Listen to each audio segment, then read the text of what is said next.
요즘에 핫한 이슈들이 너무 많죠.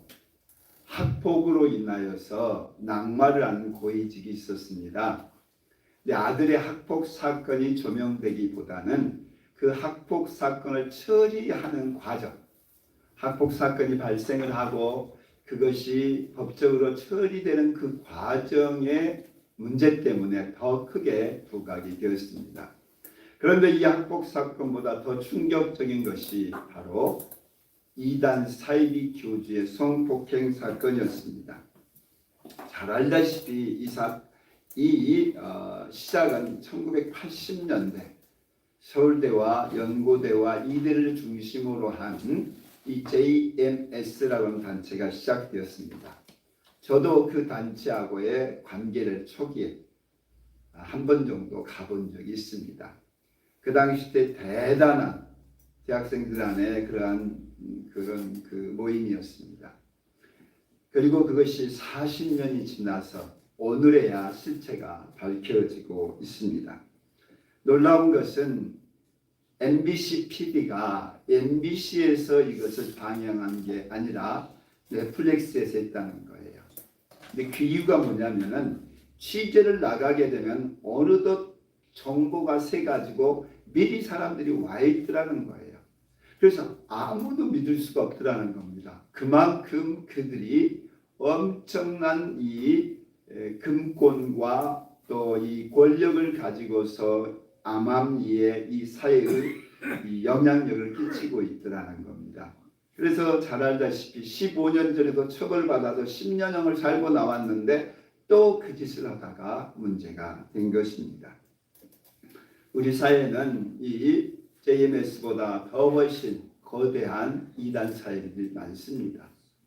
동일교가 그렇고요, 신천지가 그렇고요, 또 이 박옥수와 같은 그런 집단들이 많이 있어요. 근데 그들의 정체가 드러나지 않아요. 왜냐하면 돈과 권력으로 다 그것을 보호하고 있기 때문에 그렇거든요. 어쨌든 이번 이 기회를 통해서 이 피해자들이 정당한 호소가 알려지고 그래서 그 악과 죄가 퇴치되어지는 그런 기회가 되어야 할 것입니다.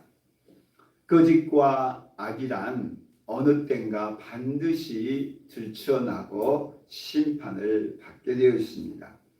그런데 당장 그것이 심판되지 않으니까 하나님의 은혜로 그렇게 된 줄은 모르고 인간이 악을 계속 자행을 하죠. 그러면서 돈이라든가 권력이나 힘을 동원해서 그것을 무마시키려고 합니다. 하지만은 때가 되면 하나님은 그 악을 반드시 드러내게 되고 그 악의 열매가 맺혀질 때에는 심판을 하십니다. 그게 양심의 고백을 통해서도 나올 수 있고요. 수사와 재판을 통해서도 나타날 수 있고 민주사회는 투표라는 방식을 통해서도 드러나게 되어 있습니다. 그걸 우리는 역사가 증명한다 이렇게 말을 해요. 근데 역사라고 하는 건 시간이 지나야 하는 거예요. 그러다 보니까 그 신장이 지날 때까지 많은 피해자들이 양산되고 그들의 그 피해 호소가 하나님 앞에 상달되어질 때 비로소 그것의 실체가 드러나서 그들이 심판을 받게 된다라는 얘기입니다. 하나님은 이 땅에서도 심판을 하시지만 더 중요한 것은 하나님 앞에 심판이 있다라는 얘기입니다. 오늘 우리는 한 왕이 비밀을 가지고 또한 악을 행했던 것에 대한 사건을 살펴보고자 합니다. 사무엘상 16장 1절을 보게 되면 그 당시 때 왕이 사울 왕이었습니다. 이스라엘 초대 왕이죠. 그가 왕으로 선택을 받았는데 하나님 앞에 두 가지 사건의 문제가 발생합니다. 첫 번째는 왕이 되고 나서 2년째 전쟁을 하려고 하는데 사무엘이 오지 않자 왕이 임의적으로 제사를 드리는 일을 행하게 됩니다. 다시 말하면 제사장만이 드리는 금령, 그 선을 넘어서 왕이 제사를 드리는 일을 하게 됩니다. 이유는 급한데 전쟁해야 되는데 오지 않는다라고 하는 제사장이 오지 않는다라는 이유 때문에 그렇습니다. 두 번째는 아멜렉이라고 하는 이 대적을 진멸하라고 했습니다. 진멸이란 남기지 말고 싹쓸이하라는 거예요. 그런데 전쟁을 하다 보니까 좋은 것들, 좋은 짐승들 남겨옵니다. 그리고 이걸 가지고 하나님께 제사 드리겠다라고 이야기를 하죠. 그때 주님이 말씀하시기를 순종이 제사보다 낫다라고 하면서 이 불순종했던 다윗을 하나님이 심판하시기로 결정을 하십니다. 의문이 생깁니다. 그러면 단 두 가지 사건 가지고 하나님이 사울을 심판하셨단 말인가? 요즘에 우리가 사무엘상을 계속 묵상을 하고 있기에 잘 아실 겁니다만은 사울은 처음부터 끝까지 하나님을 완전히 믿지를 않았습니다. 이게 참 중요합니다. 왕도 됐습니다. 최고의 권력자가 되었습니다. 하지만 그는 지적을 받을 때마다, 죄에 대해서 지적을 받을 때마다 항상 변명을 합니다. 임시적으로 그 어려움만을 넘어가려고 하지 진짜 하나님을 대면하고 회개하지를 않습니다. 그래서 사무엘상 16장 14절을 보면 악령이 사울에게 임했다라고 나옵니다. 두 번 사건의 불순종은 대표적인 사건인 거고 사울이 하나님을 섬기지를 않은 거죠. 왕이 되었던 것이 하나님의 은혜로 되었음에도 불구하고 그는 하나님의 은혜에 끝까지 반응하지를 않았던 겁니다. 그러자 하나님의 영이 떠나고 사울에게 악령이 임하게 된 거죠. 대신에 그 성령은 하나님의 영은 다윗에게 임했다라고 그렇게 나옵니다. 다윗은 하나님의 영으로 말미암아 수금을 탔고 수금을 타게 되면은 사울에게 있는 악령이 떠나가는 그러한 놀라운 일이 나타납니다. 그럼 어떻게 해야 될까요? 나에게 하나님의 영이 떠났다. 그리고 나에게 악령이 들어서 제정신이 아닌 상태가 벌어질 때 조그마한 아이 하나가 와서 수금을 탈 때마다 귀신이 떠난다면 어떻게 해야 되겠어요? 하나님 앞에 나아가서 어떠한 방식을 통해서든지 간에 은혜를 회복하고 하나님의 은혜를 구해야 되고 이 악령의 역사를 해결해야 했었잖아요. 그러나 사울은 그러지를 않았다는 겁니다. 사울은 끝까지 왕자만을 이 왕의 자리만을 지키려고 했지 하나님 앞에서 진솔한 회개를 한 적이 없습니다. 결국 그는 하나님의 버림을 받았고 40년 만에 그 왕에서 쫓겨난 죽임을 당하는 그런 일이 벌어지게 됩니다. 지도에서 보시면 밑에 헤브론이라는 지역에서 7년 동안 다윗은 왕위에 오르게 됩니다. 그리고 7년 반이라는 세월 동안에 사울의 잔당들이 완전히 제거되고 나서 비로소 예루살렘의 왕으로 등극하면서 이 전 이스라엘을 다스리는 왕이 되어집니다. 그게 지금 이 사무엘상을 우리가 살펴보고 있는 내용들이죠.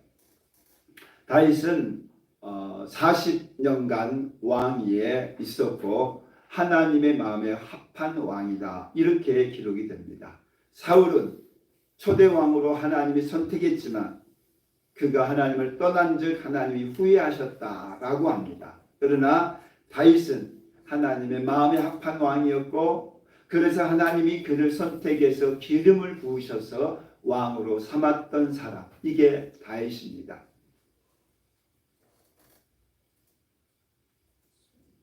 다윗은 사울로부터 시기와 질투를 받게 되고 사울이 군대를 동원해서 다윗을 추적하고 죽이려 합니다. 사울은 장인이에요. 그럼에도 불구하고 자기 사이 다윗을 못 죽여서 안다들 합니다. 그리고 마지막 자기가 죽을 때까지 다윗을 죽이려고 추적을 하다가 결국 전쟁터에서 사울이 죽게 되는 비참한 최후를 맞이하게 됩니다.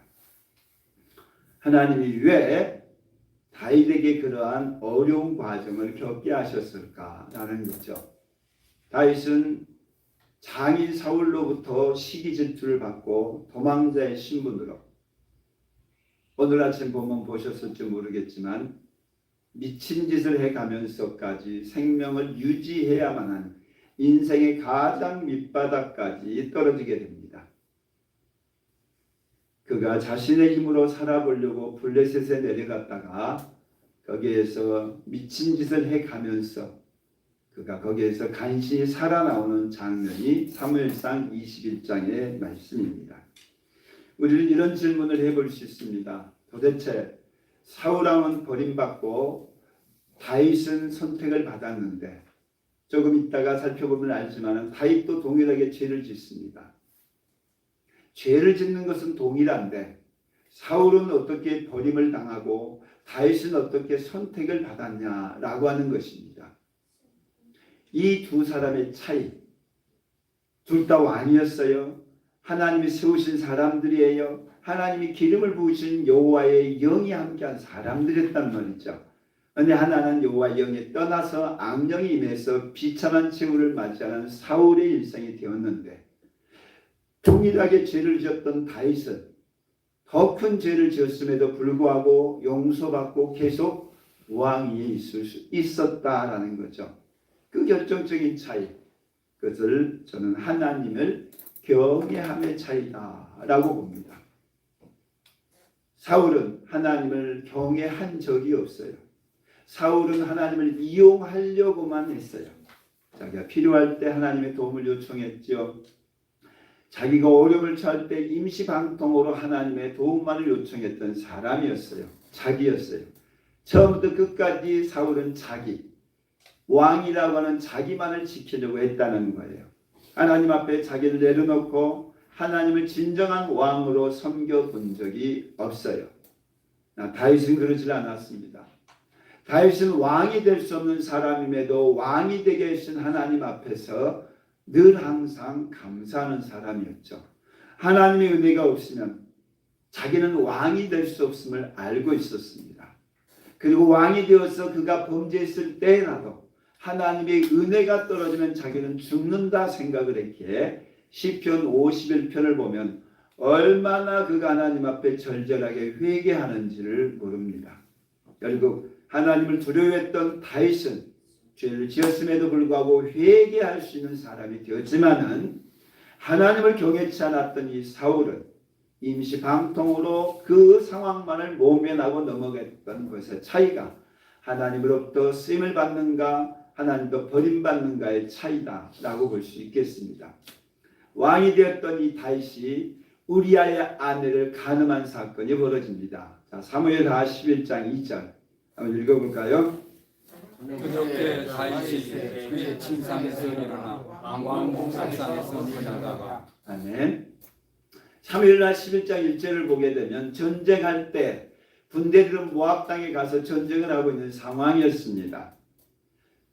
그런데 다윗은 왕궁에 있었고 저녁 때까지 잠자다가 일어나서 늦잠 자고 일어나서 왕궁을 거닐다가 사건이 벌어지는 것입니다.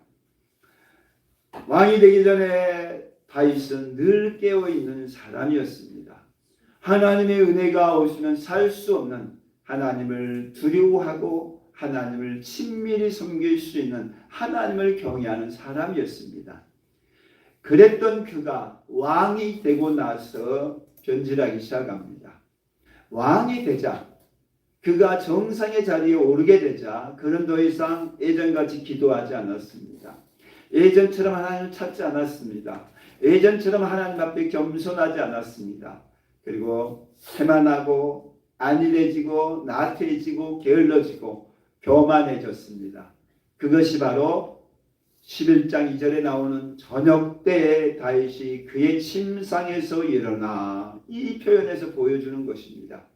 그가 얼마나 영적으로 느슨해져 있고 그가 하나님 앞에서 깨어있지 못한 상태인가를 보여주는 대목입니다. 당연히 시험이 찾아올 수밖에 없지요. 다윗이라고 해서 시험자가 내버려 둡니까?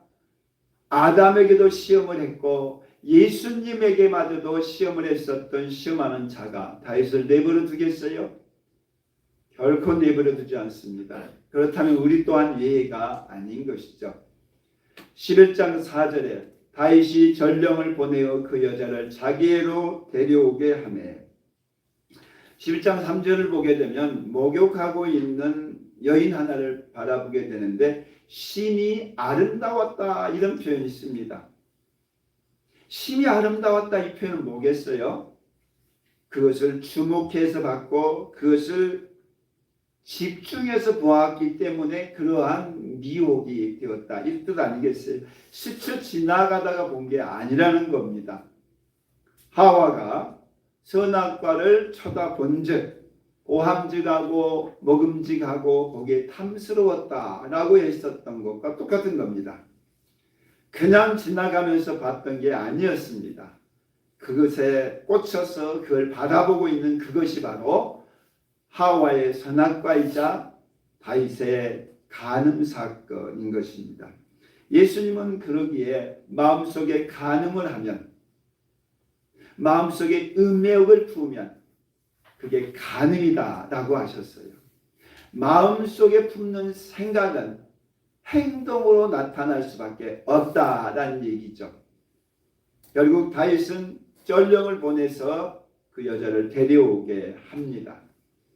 그리고 그 여자가 누구인가를 알아보는데 그 여자가 우리야 장군의 부인이다라는 것을 알게 됩니다. 남의 부인인 거예요. 남의 부인인데 왕궁으로 데려오게 합니다.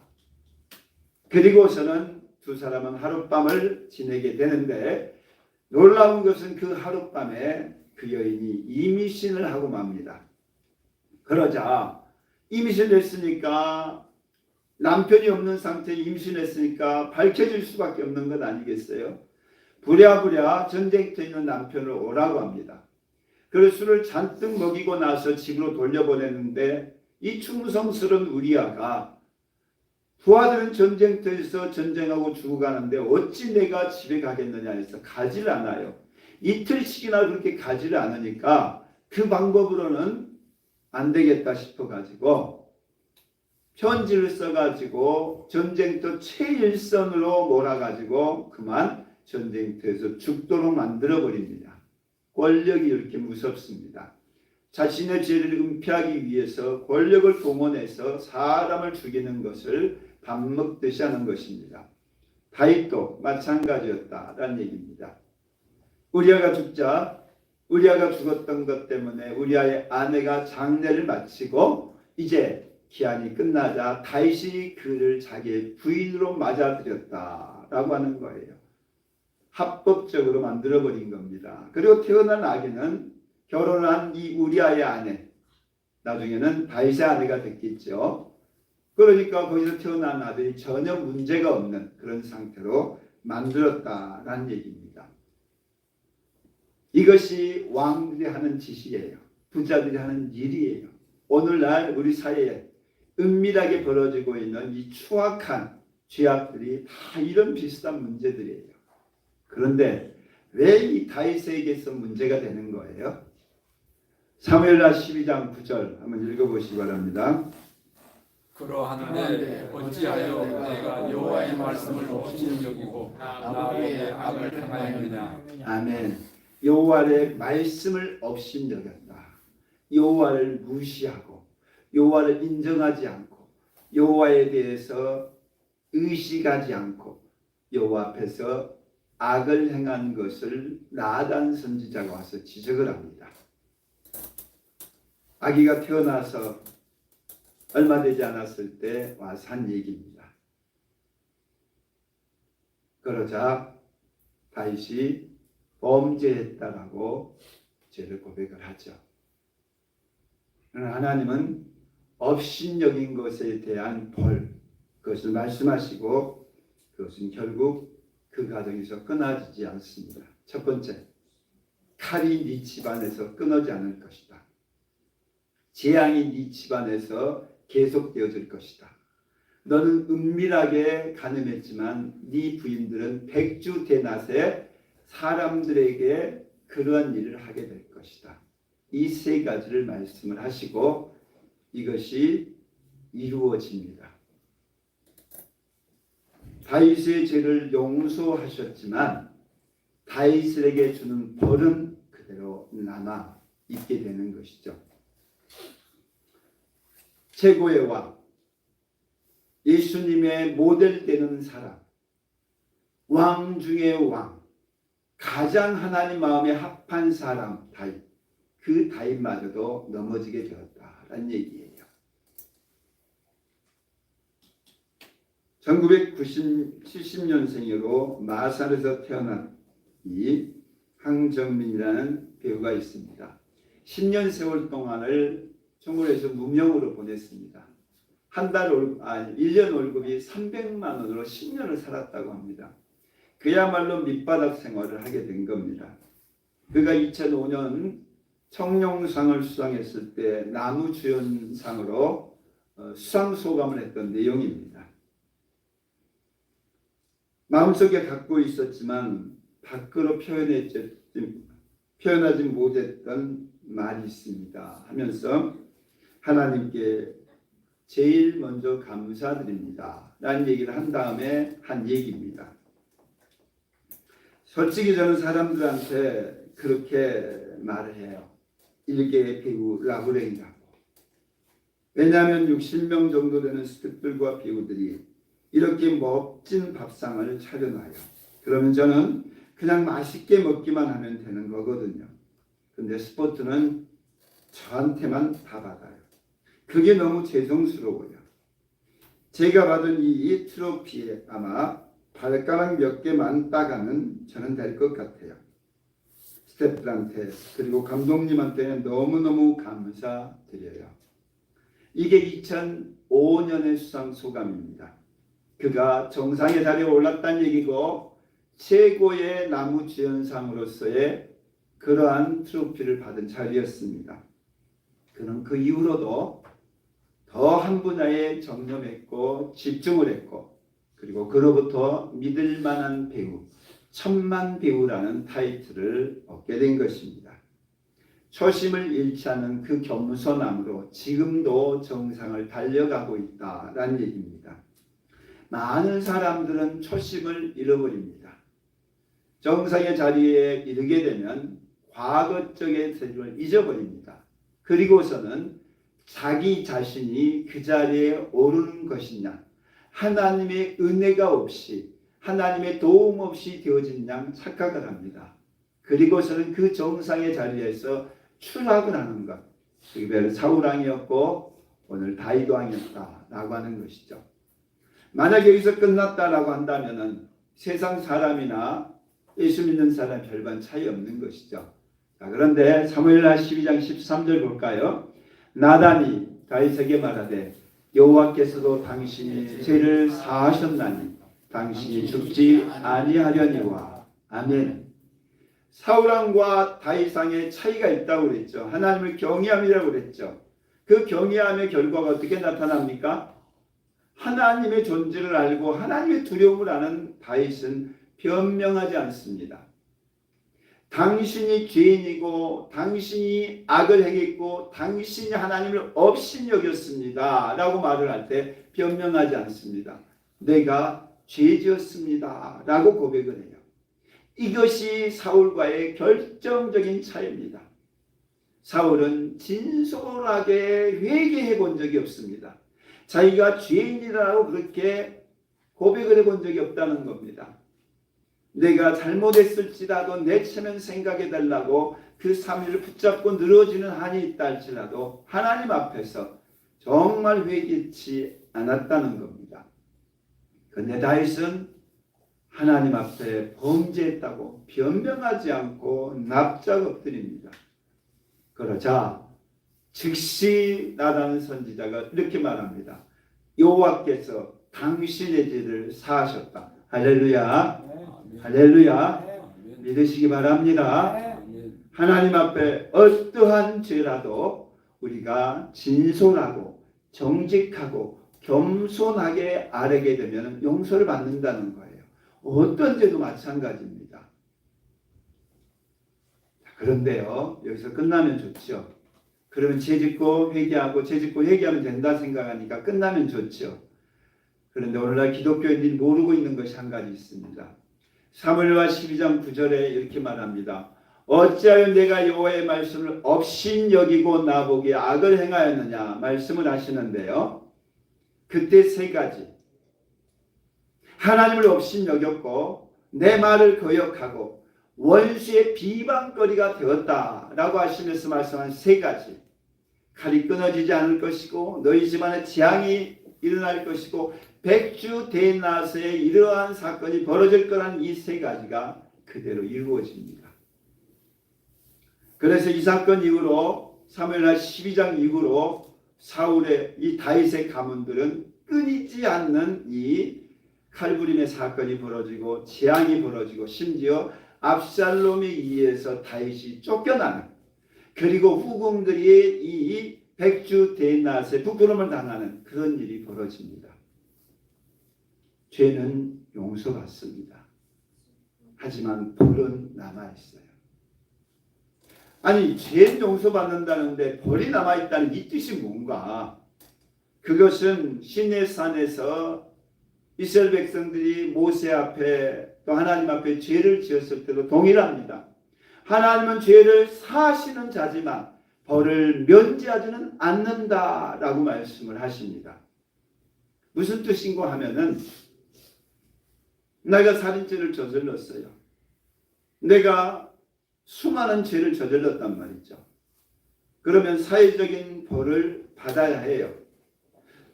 사람을 죽였으면 사람을 죽이는 벌을 받아야 해요. 벌 받아야 되는 거예요. 하지만은 그러한 죄일지라도 하나님 앞에 내 죄에 고백을 하고 회개하면 용서를 받는다, 이 뜻이에요. 우편 강도도 죽어가잖아요. 그러나 그가 회개하니까 용서받아 구원받잖아요. 근데 오늘날 예수님을 믿는 사람들이 뭘 착각하냐? 예수 믿으면 죄 용서받는다고 하니까 벌도 면해주는 줄 알아요. 그래서 마음대로 행해요. 그리고 나는 회개했으니까 용서받는다고 착각을 해요. 그런데요, 고의적인 죄는 쉽게 용서받기 어려워요. 하나님의 은혜를 알고 성령에 충만한데도 불구하고 죄를 지은 사람은요, 회개하는 과정이 엄청나게 고통스러워요. 왜냐하면 하나님을 없이 여겼기 때문에 그래요. 감히 인간이 하나님을 무시하고 거역하는 것이 고의적인 범죄인데, 다윗이 고의적인 범죄 짓고 나서 너는 죽지 않는다고 그랬어요. 왜냐하면 죄를 사함받았기 때문에. 그러나 원수의 비방거리가 되었기에 너희 가정에 벌은 끊이지 않을 거라고 한 것입니다. 오늘 예수 믿는 사람들이 엉망진창으로 살면서 나는 본받았다고 착각을 해요. 그게 결과로 나타나는 게 넷플릭스의 나는 신이다와 같은 그런 이단 프로그램들이에요. 오늘날 예수 믿는 사람을 제대로 믿었다면 실망을 해서, 교회에 실망을 해서, 목회자에 실망을 해서 그들이 그곳에 빠져들어가지 않았을지 몰라요. 그런데 오늘날 교회가 맛들어버린 소금이 된 거죠.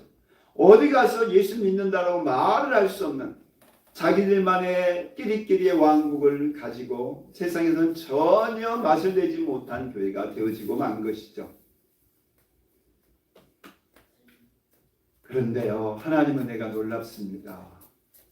사무엘하 12장 24절 볼까요? 다윗이 그의 아내 바세바를 위로하고 그에게 들어가 그와 동침하였더니 그가 아들을 낳음에 그의 이름을 솔로몬이라 하였더라.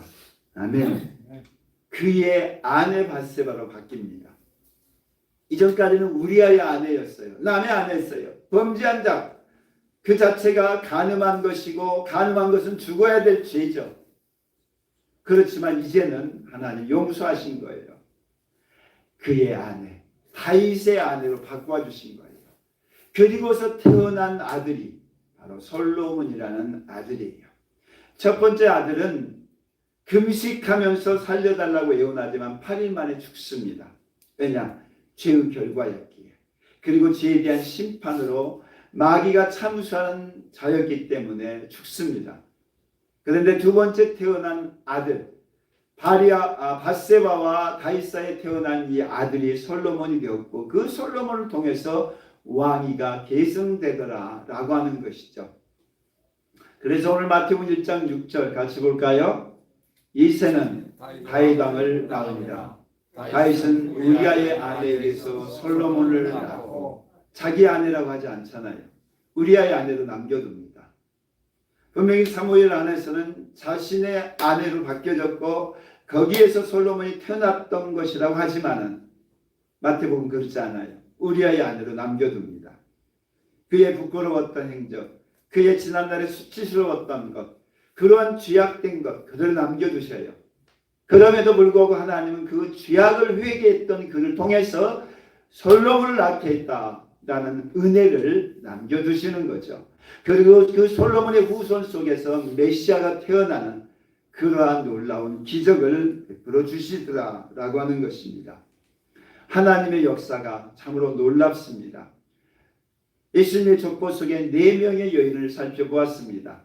첫 번째 다말이었고, 두 번째 롯, 세 번째 롯, 두 번째 라합이었고, 세 번째 룻이었고, 이제 우리아의 아내입니다. 다른 사람은 이름만으로 나와요. 근데 이 밧세바는 이름도 없이 우리아의 아내 이런 식의 표현을 쓰고 있어요. 그만큼 수치스러웠던, 그리고 다윗이라고 하는 하나님의 위대했던 종이 저질렀던 그 실수와 그 죄를 남겨두고 하나님의 은혜를 기록하고 있다라는 겁니다. 하나님의 은혜가 죄보다 더 크고 우리들이 어떤 죄를 저질렀을지라도 하나님 앞에 돌아오면 하나님은 이렇게 구원의 도구로 쓰시고 축복의 도구가 되게 해주신다라고 하는 의미를 담고 있는 것입니다. 주보에 보시게 되면 YMCA 16년 역사를 잠깐 기록을 해두었습니다. 파주 YMCA가 16년 전에 세워졌습니다. 물론 처음 이건 창립을 말하고 그 시작은 20년 정도 됐습니다. 처음 우리 교회에 시작을 했을 때 초대 사무총장인 오재간 장로라고 하는 분입니다. 이분이 우리 교회 사역을 많이 했죠. 그래서 403동에서 새꼬마을 시작할 때도 거기서 경제교실을 했고, 교화에 가서는 방학 때 여러 가지 그 커리큘럼을 했습니다. 바둑교실도 하고 또 뭐 논술도 하고 또 이런 것들을 통해서 우리 교회를 통해 가지고 초기 사역을 했습니다. 그리고 교화 청소년실이 오픈했을 때 그 지역에 있는 분들의 서명 받아 가지고 위탁 시설로 받게 된 겁니다. 그러다가 2021년 청소년 재단으로 넘어가게 되면서 이제 수탁 시설이 없어지게 된 상황입니다. 그런데 이분과 처음 만나고 나서 그분이 신촌에 있는 대연교회라고 하는 교회를 섬기시는데 아들 결혼식에 참여한 적이 있었어요. 이번에 만나가지고 그 아들이 어느 정도 됐냐, 난 초등학생 정도 된 줄 알았어요. 그 손자가. 그랬더니 막 고3이 됐다는 거예요. 그러니까 20년 전의 일이다 얘기죠. 시간이 그렇게 지난지를 몰랐습니다. 근데 지난 월요일날 만난 이유가 있습니다. 제가 27일 날 이 자리에서 YMCA 8대 이사장으로 취임을 하게 돼 있어요. 저는 그것하고 맞지 않기 때문에 안 하려고 했는데 이사장 했던 분들이 그러는 거예요. 왜 혼자만 빠지려고 하냐 이거죠. 처음부터 지금까지 해왔기 때문에 해야 된다는 거예요. 그래서 안 하면 욕을 계속 얻어먹을 것 같아서 어쩔 수 없이 하게 되었습니다. 그런데 2대 사무총장이 10년 동안 있으면서 그 1대 사무총장 한 번도 초빙을 하지 않는 거예요. 그분이 이 모든 걸 개척을 했거든요. 세웠거든요. 1억이라는 돈을 마련했고요. 그 1억이라는 돈을 마련하기 위해서 그 섬겼던 교회에서 100주년 기념으로 돈을 지원을 받았어요. 근데 그것 때문에 교회에서 두고두고 욕을 얻어먹은 거예요. 그래가지고 나중에는 자기가 사례비 다 받아가지고 청소년 문화예술 관장을 하면서 그 사례를 다 받아가지고 그만큼의 헌금을 다시 교회한테 헌금을 하기까지 아픈 역사가 있어요. 그렇게 세웠던 이 YMCA에서 한 번도 안 부르는 거예요. 지금까지 한 13년 동안 너무나 가슴 맺힌 한 해 세월이 됐던 거죠.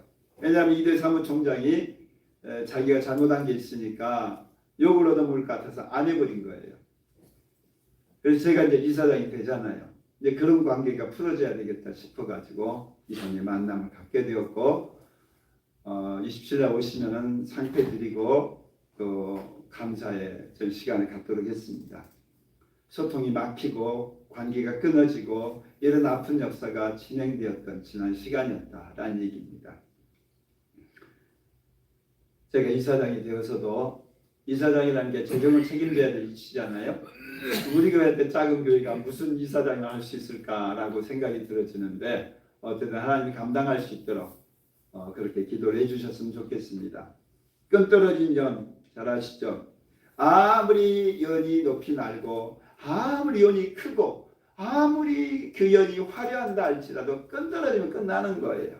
지금은 떠 있는 것 같아도 지금은 잘 날아가는 것 같아요. 지금은 최고 자리에 있는 것 같아요. 지금 가장 멋진 것 같아요.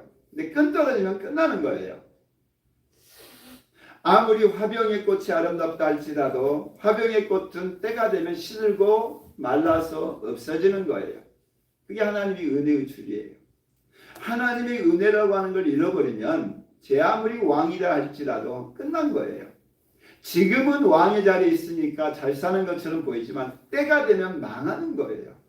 그러니까 우리들에게 있어서 이 하나님의 은혜라고 하는 이 줄, 이걸 놓치면 절대로 안 된다는 거예요. 다윗은 그걸 알고 있었어요. 시편 50편 보시면 알지만은 하나님의 성령이 내게서 떠나버리면, 하나님의 끈이 끊어져 버리면 자기 인생은 끝난다 생각을 한 거예요. 그래서 엄청나게 회개를 하고 통에 자복하는 것이 시편 51편에 나단 선지자의 책망을 받는 다윗의 회개예요. 초심을 잃어버리면 타락하게 돼 있고 타락한 자는 지금은 아니어도 반드시 망하게 되어 있어요. 그러기에 정상의 자리에서 더 은혜를 구하고 겸손하고 하나님의 은혜 속에 사는 자 되어져야 할 것입니다. 우리 모두가 밑바닥에 있든지 정상에 있든지 늘 하나님의 은혜 속에 사는 자 되기를 축원합니다. 하나님 우리 아버지, 하나님의 은혜로 이제까지 왔습니다.